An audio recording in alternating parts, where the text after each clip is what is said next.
94% of the time. What exactly occurs here in the month of July, and why do we need to be paying attention as traders and investors? In today's video, we look at the wild world of the last 48 hours and how it could have dramatic implications if we break new highs and start another short squeeze. With the S&P 500 hitting a low and then almost reaching for a new high, there's clearly a lot of movement in Wall Street, and we've heard signs that there is now a ceasefire. But will it hold, and where are the next big flows? Well, as we suspected, if 330 on Tesla was going to be broken, it would move towards 350. Could we see another massive gamma squeeze? Guys, join us today as we cover stocks, commodities, and cryptos in their entirety. It's a lot to get into. Let's do it right now together. Well, welcome back everybody to The Daily Show. My name's Tom, and in today's video we have a lot to discuss. The latest macro, the big data, and of course the key levels that have been hit over the last 24 hours. And that's not to mark exactly what just happened with Tesla, which was a big gamma squeeze. Can it break the next level and continue on up? Well, let's kick things off here with Trump's announcement that Iran and Israel have obviously come to a complete and total ceasefire. Now, I am getting some reports saying that this may not be confirmed by Iran or Israel just yet, and we don't, of course, know how this will play out. But at the time of this recording, we've seen markets move towards their highs and obviously start to move a little bit bullishness. Now, according to the latest Goldman Sachs report, volume and panic has been the story of the last couple of days. In fact, the last week. You can see here the panic index, according to Goldman Sachs, rallied all the way back up to extreme highs. And funnily enough, the markets have not acted the way that many would think. A lot of people are going to be on the short end right now, as we see in options, and therefore going up seems to be counterintuitive. There are some cases for this. We've shared the charts before, and what we've generally found is that most people end up going the opposite way because of the news and the panic and the fear. Remember, fear is 2 times more powerful than greed in terms of our two main raw emotions. And at the same time, markets have often rallied off conflicts, at least initially. Now, biggest inflows into energy. As of the weekend, we had the biggest inflows since October 2023, and we already reported that bullish Brent bets were rising by the most since October of that period of time. Now, why is this important? Well, of course, when everyone's doing it, it's probably not going to work out. And similar to some of the videos we've posted, we've talked about how generally what happens is we get a spike, we get a decline, we go back to around the peaks, and then we end up dropping afterwards. That's the way it's played out the last couple of times that this has occurred. Now, it seems like it has worked out exactly the same way. Crude absolutely got smashed after we saw the announcement of the ceasefire. We're down to about 65, 66 at the time of this recording, and barrels just continuously decline across the board. Now, in some ways, you could also say that if we continue to see crude really weak, it can also show that there is a weakness in the economy behind closed doors. So it's going to be one that we need to watch closely. But just remember, with crude, it's very dangerous with everything that's going on right now, and you have to have your risk management in place. And I guess the last 24 hours really showed that once again. Do remember as well, we hit $80 a barrel on the weekend in terms of futures, which is actually the resistance level that I would have thought that we would have hit on Monday, but it was all kind of dropping already by the time the real market started to open. Let's have a look here at defensive sectors. Now, if you're a macro person, you're looking at the long term, you're going to be looking at this chart and saying, wait a second, does this mean the markets are not very defensive and we could be heading for another .com crash? Yeah, this chart does suggest that there is a very, very low level of kind of defensive sectors in the markets. And in general, everyone is on growth, and that can also show euphoria. Some of the things we're watching this year are IPOs and new listings. We're also watching hypergrowth in particular, as they have been sectors that have done incredibly well over the last 1.5 months and continue to do decently in the markets. And that's where seems to be all the retail flow is, and a lot of the speculation is occurring.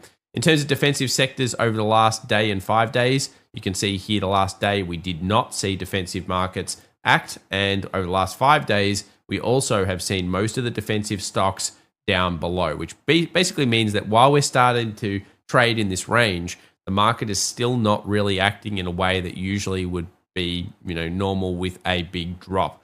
So remember, if it goes defensive in a sideways market action, or what we call a pullback in time, kind of looks like this, that generally means that if you have defensive sector movement, it's a great clue of what Wall Street is doing. And at the moment, we don't have that. We haven't had that the entire time. Now, the second half of June might be kind of weak, which is what we're kind of seeing right now, up, down, all around. Obviously not that much to the downside, but it turns out that the first half of July is historically strong. And as we've mentioned before, it usually ramps pretty heavily at the end of June into July with big moves and big inflows. And you may not be aware of this, but during the month of July, since 2009, the Qs have actually had 94% win rate. So that basically means the Nasdaq is coming into its best month of the year. 94% of the time it wins. And if price action does go with that data statistic, then of course that is a pretty strong read. And indeed, it's probably better than most people's trading portfolios in terms of understanding the stats and everything going on. Now, you may say this time is different, but just remember, it's all about flows and price action first. And here on the channel, we like to see what are they doing. We follow the TA, we follow the flows, and then we bring the data in on top of that and say, does the data give us confidence in this move? And if the market movement is up, it's breaking out, it's squeezing, its options calls are getting wiped, all these types of things, then you're going to look at that stat and say, well, it looks pretty good to me. Now, what about net gex? Now, it does seem like there are still more puts in the market than calls overall. And you'll notice here that 5,900 is the key strike. And we've noticed that because, of course, on the channel, we've talked about 5,900, 5,920 being the buy support. It was again over the last 24 hours. And of course, we've seen 6050 being the call wall and 6,100 being the massive call level, which is right at those all-time highs. So at the stage, we are looking for a 6050 break close. If that does happen, we move towards 6,100 and probably an all-time high. And what are we looking for to lead this market? The answer is always you want technology. In the US, it's all about innovation. Semiconductors, technology stocks, if they're leading, then that tends to be the outperformance of the markets. So remember to always have semiconductors on your charts, XLK on your charts, which is technology, and convert them to against the SPY as well to see whether they're outperforming or underperforming. Now, we did mention one thing about ETHU, which is a Ethereum fund, that there were a ton of transactions and they've led into a sell-off and now a bit of a rally. Could this still be a sign of an overall Wyckoff sell? We'll look at it later on today's video, but I just wanted to show you here how many clusters there were through that particular fund. I also thought I'd leave this one in the video as well, which is the ARK-K, #1 largest dark pool of all time, #1 largest trade of all time, going through just recently, because this really shows that somebody made a big trade. Now, that could be a take profit. Just remember, it doesn't have to react straight away. It could even keep going up. They could be wrong. But certainly somewhere here, coming into last week, this was a Friday trade, someone wanted to get rid of a big position, and of course, somebody did buy it. History suggests that 2025 is going to remain tough. If we have two really good years, that is year one and year two, being over 20%, then usually year three is up, down, and all around. And this suggests that sometime this year, probably Q3, we'll have a major, more of a sell-off kind of event, and then we'll probably chop back up and all of those types of things. So if I had to guess at this stage, I'd say we might see a little sell-off here is possible still, and we rally, make an all-time high, dump down, rally off, do this type of thing. That is the traditional way that a 2025 would play. And we've been kind of following this path all year. We've known that there was going to be somewhere between a 10 and 12% sell at the start of the year. We ended up getting 20 because of the tariffs. And then we've picked back up off this so far. But we're kind of thinking that there's going to be further volatility as all these events unfold and we see, certainly quite a lot of impacts potentially from tariffs and other things. Now, what about the S&P 500 and central banks? Well, central banks have upticked a little bit after declining. That means liquidity has injected, but it's still less than where it was last week, which is not really great. But again, it's not going to have an impact onto the current price action. And we've also seen the tweezer from last week come under some pressure. So what this basically means is that if we do take out these highs and close this weekly, we have to assume that the market is going to make most likely an all-time high, and that this is what we call a pit or a pullback in time, and it's getting ready to squeeze people out. So effectively, this is an incredibly important high. And you'll notice the market closed at around 60.25, but now it's trading at about 60.50 at the time of this recording because of the ceasefire announcement. So we're not confirmed on every side of that yet. So of course, we don't know how exactly it's all going to play out, but we do know that if we start to close above here, that is going to have a lot of shorts on it.